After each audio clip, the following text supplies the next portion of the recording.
This is a SnapEd New York video presentation.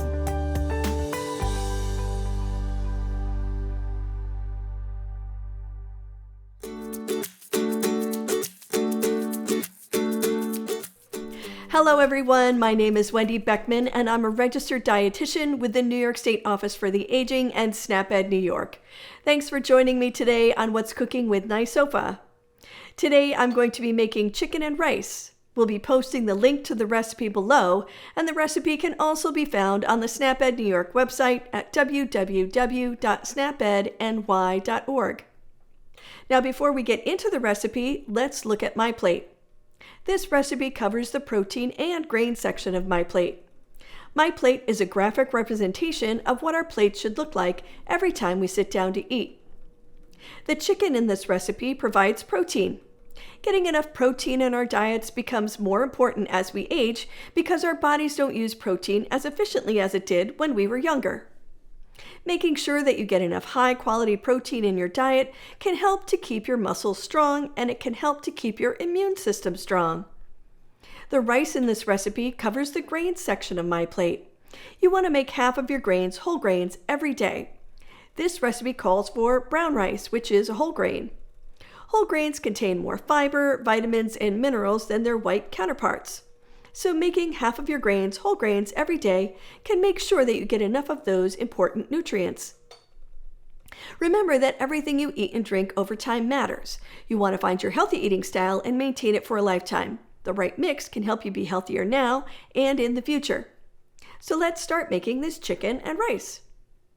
Remember to wash your hands with soap for at least 20 seconds or use an alcohol-based hand sanitizer before you start cooking. This recipe makes 6 servings, and you could easily cut the recipe in half to make only 3 servings. And that's what I've done here. I will tell you what the recipe calls for to make 6 servings, but you'll only see half of the ingredients here. Each serving is 1 cup with 300 calories per serving. Each serving has 38 grams of protein and 5 grams of fiber. This recipe is also low in fat and sodium. So let's look at the ingredients here. This recipe calls for a teaspoon of oil, and I have canola oil here. The recipe also calls for 2 pounds of boneless, skinless chicken breasts, and I've cut it into strips. I have about 1 pound here. Next, you need a medium onion chopped, 2 green bell peppers chopped, 2 jalapeno peppers chopped. You can use jarred jalapeno peppers if you want to. These ones are fresh. Here's 3 cloves of garlic minced or chopped, or you can use the jarred garlic if you want to. The recipe also calls for 2 cups of chicken broth. It also calls for 29 ounces of canned diced tomatoes. This is about a half a cup of mixed vegetables, and you can use more if you want to. And these are frozen vegetables. You can use canned as well. Here I have a teaspoon of cumin, 1 teaspoon of chili powder, and this is about 3/4 cups of brown rice. Now I've cooked this rice ahead of time in the interest of efficiency, but you can cook the rice in the process of making the recipe also. Now I've used converted rice for this recipe, and that means that the rice was pre-cooked in the factory and dried again before it was packaged for sale. It only takes about 10 minutes to cook converted rice. You can use non-converted rice, and if you do, it will take closer to about 30 minutes to cook, so just keep that in mind. The advantage of using the non-converted rice is that it's cheaper than the converted rice. Yes, it does take more time to prepare, but if you can make the rice ahead of time, say on the weekend, that could save you some time during the week. Now the first step is to cook the chicken in the frying pan. So first I'm going to add the oil to the pan, and my pan is nice and hot, so it'll be ready to put the chicken in there, and then next we're going to start adding the chicken. Let me get my fork here, and here are the chicken strips. This is the chicken all cut into strips.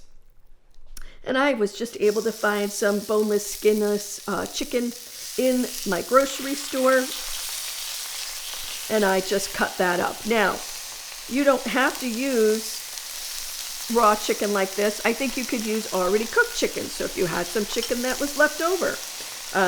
One of the things that I like to get in the store is a whole chicken, like a whole roasting chicken, and make that for dinner. But invariably, I don't eat the whole thing all in one sitting. So a lot of times what happens is I will have some cooked chicken that's left over. And then sometimes I make chicken salad out of it, but this recipe would be a great way to use some of that chicken that you've already have cooked. So it's a great way to cut down on waste, and it's a great way to use up that chicken. That would make this recipe even faster, right? If you pre-cook the rice and you have already cooked chicken, boy, you're going to be able to make this really pretty quickly. Now you want to cook the chicken until the juices of the chicken run clear. You can also use a thermometer to check the internal temperature of the chicken. With the thin strips of chicken, it can be a little challenging to get an accurate temperature, but it's not impossible. So the internal temperature of the chicken should reach about 165 degrees Fahrenheit. If you have a digital thermometer like this one, it usually doesn't have to be calibrated. Now, if you have an analog thermometer like this one that has a dial on the front, it does have to be calibrated from time to time, or the temperature readings that you get won't be accurate. Now, there are videos online that can teach you how to calibrate your analog thermometer. You can use water with ice in it to calibrate the thermometer to 32 degrees. You just have to adjust the nut on the back of the thermometer. It's usually right at the top here. Once the chicken's been cooking on one side for a few minutes, you can flip the chicken over. So let's do that right now. You can see that it's starting to cook. It's got a little ways to go. Luckily, when it's cut nice and thinly like this, it's going to cook pretty quickly. But like I said, you can tell when it's done, the chicken will be a little bit firmer and the juices will run clear. The surefire way to make sure that your chicken is up to temperature is to use a thermometer. Now, if you look at this thermometer, you probably cannot see it on camera, but there's a little dimple at the end of this thermometer. And that tells me how far I need to put the thermometer into whatever I'm taking the temperature of to get an accurate reading. So this is an older one, and I have to put the thermometer into the food at least this far. If you only put the little end in, it's not going to be an accurate reading. So that's one of the things that you need to look at on your thermometer. And then this is a digital thermometer. It has a button on the back, and then there's a display on the front. And you can see, you probably can't see it on camera, but at the bottom of this thermometer, it's actually a little bit thinner. And so this is how much you have to put of this thermometer into the food to get an accurate reading. So that's just another thing to keep in mind about your thermometers. And like I said, the digital thermometers don't have to be calibrated, but the analog thermometers do have to be calibrated. Now, I think you could also add some seasoning to this chicken as you're cooking it. You could add some garlic powder or some salt and pepper, whatever you like. Whatever you think is going to make your chicken taste good. So that's getting a little warmer there. That's good. I'll flip these over a couple more times. So yeah, you want to make sure that your pan is nice and hot. And then you can get the thin strips cooking pretty quickly. Now, once the chicken is cooked all the way through, you're going to remove it from the pan and set it aside. So I'm actually going to get a plate back here. So I'm going to put the chicken on here for now, because I'm going to use this same pan to cook the rice and the vegetables. So put this aside.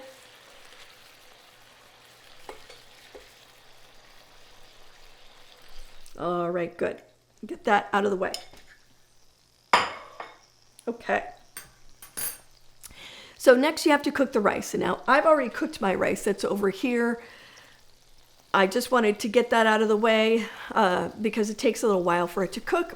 I'm going to add the vegetables to the pan and heat them through. I'm going to do that first. So first I'm going to add the onion.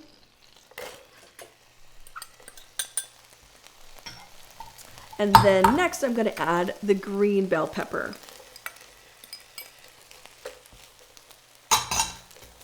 This is the jalapeno peppers. And last I'm going to add the garlic, which is right here. And that smells really good cooking in there. That smells delicious. So I'm doing this a little bit different order than they have it in the recipe that's written. but that's because I already pre-cooked my rice. Usually in this step, you put the rice in the pan and you cook it with the chicken broth. And I'm going to saute this just for a minute, and then I'm going to add some of the other ingredients. So what you want to do is make sure that these onions and peppers start to get a little bit cooked, because you don't want them crispy in your dish. You want them to soften up a little bit. So that's going to take just a minute. So the jalapeno peppers that are in this recipe, you can add more or less. I don't particularly like things that are very, very spicy, so I just added 1 jalapeno pepper, but you can add more if you really, really like them. So what I'll do is I'm going to cut this jalapeno pepper open and show you the inside of it. So I'm going to cut the top off, and then I'm going to cut it just down the middle. Make sure I keep my fingers out of the way. There we go. And inside are all of these seeds, and then the little sort of pith in the middle of it.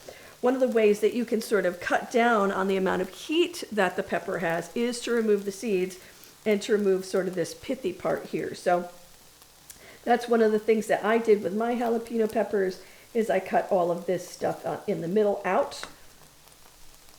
And I cleaned it out before I chopped the pepper up. So it's pretty easy to get all of this stuff out of the middle here, like that. And then I just sliced it into small pieces. So that's something to keep in mind as well. Again, if you like it more spicy, leave all of that stuff in there, chop it up, and then just put it into your dish. So let's stir this around and see how this is going. So that could probably use a little bit more time, but that's all right, because we're going to cook the rest of this stuff in here and it'll heat up. So next I'm going to add the tomatoes. This is a can of tomatoes. Probably use fresh if you wanted to. Canned tomatoes are very convenient. Look for low sodium varieties of canned tomatoes in your store. Now I'm going to add the frozen mixed vegetables. And again, you can add any kind of mixed vegetables that you like. This is just corn and peas and green beans and carrots. And that's frozen. You could use canned if you wanted to. So let's mix all of that together. Next, what I'm going to do is I'm going to add in the spices. So first, let's put in the cumin. The cumin's going to add a little bit more heat on top of those jalapeno peppers, and then some chili powder. So this will be a little bit spicy. And again, one of the advantages of cooking at home is that you know how much spices or seasoning you put into your food. If you don't like that much of it, then you can put in less or leave it out altogether. If you don't like the cumin, you don't have to put it in there. You can use a different kind of seasoning that you do like. All right, so that's looking pretty good. So what you're going to do is you heat the mixture through, and then after that you add the rice. Now, I don't have to use this chicken broth because that's what I use to cook the rice, and that's how it's done in the recipe as it's written. So I'm going to just set this aside for right now. And now I'm going to add this rice into the pan. All right. All right, now you can see that sort of starting to come together here. There we go. That's looking pretty good.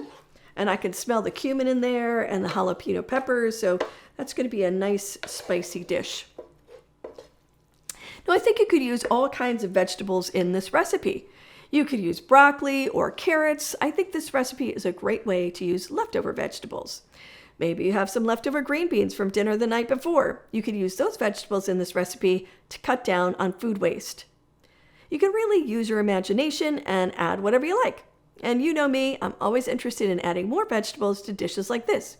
You can usually add more vegetables than what's called for in the recipe without changing the recipe all that much. It's an easy way to get closer to making half of your plate fruits and vegetables. And this looks really pretty good. Now that all of these things are mixed together, I'll show you what it looks like in just a minute. I'm going to give it just another minute to heat up. I think you could use other kinds of grains in the recipe. Instead of brown rice, you could use something like quinoa or barley, just for something different. I know that sometimes I get tired of rice all the time. But once the rice is cooked, with all of the vegetables in it, you serve the chicken over the rice. So let me get some on a plate for you to see.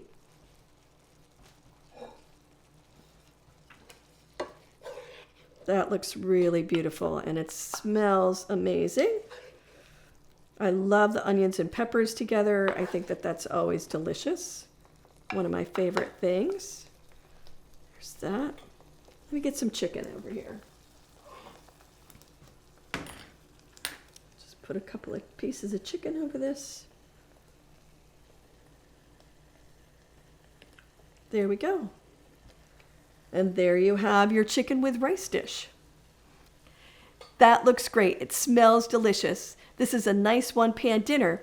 You have your protein, your whole grains, and your vegetables all in one dish. That saves time on cleanup. I hope this recipe gave you some more ideas on how to incorporate more protein and whole grains into your diet. Don't forget to join me next month when I'll share more tips on how to save time, save money, and eat healthy. In April, I'll be making lentil burgers. This recipe is a nice vegetarian twist on an old favorite. Join us on Friday, April 25th at 12:30 p.m. right here on the New York State Office for the Aging Facebook page and the New York State Office for the Aging YouTube channel. If you watch on YouTube, don't forget to like and subscribe so that you won't miss out on any of the great recipes that we share. This presentation was funded by the U.S. Department of Agriculture. This institution is an equal opportunity provider. Have a great day, everyone. We'll see you next time.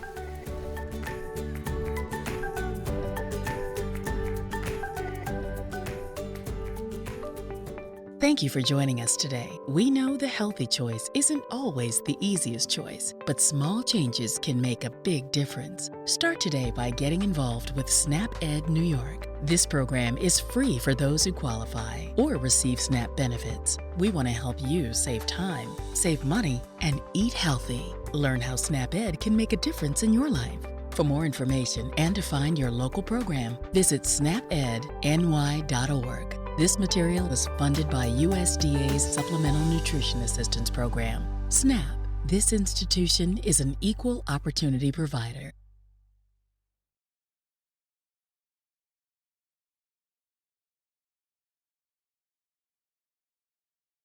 Hi, I'm registered dietitian Wendy Beckman, host of What's Cooking with NYSOFA.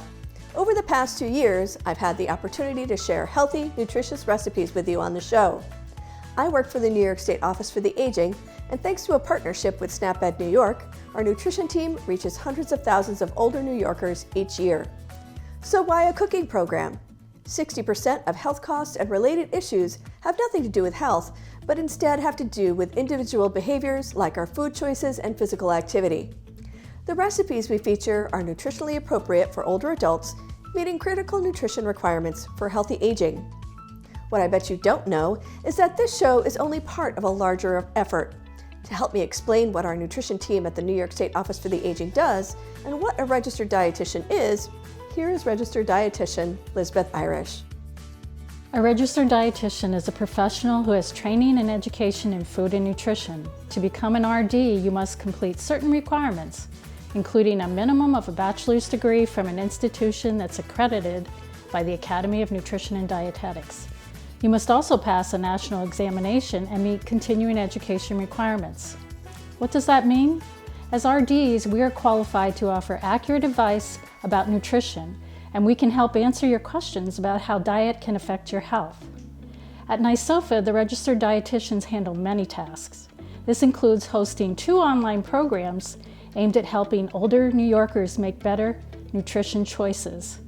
These programs are What's Cooking with NYSOFA, which is our monthly cooking demonstration, and a Facebook Live program that I host called Ask the Experts, Nutrition Edition. In the months ahead, be on your lookout for it. We'll be sharing your questions and our experts' answers about nutrition and health. New episodes of Ask the Experts Nutrition Edition debut the second Friday of each month on Facebook and YouTube. As Lisbeth explained, registered dietitians at NYSOFA handle many tasks, including food safety at congregate meal sites, educational materials, and outreach. In the meantime, please don't miss an episode of either show produced by our team, What's Cooking with NYSOFA and Ask the Experts Nutrition Edition. Every episode is uploaded to YouTube, and you'll find the archive shows there. Do you have a question about foods?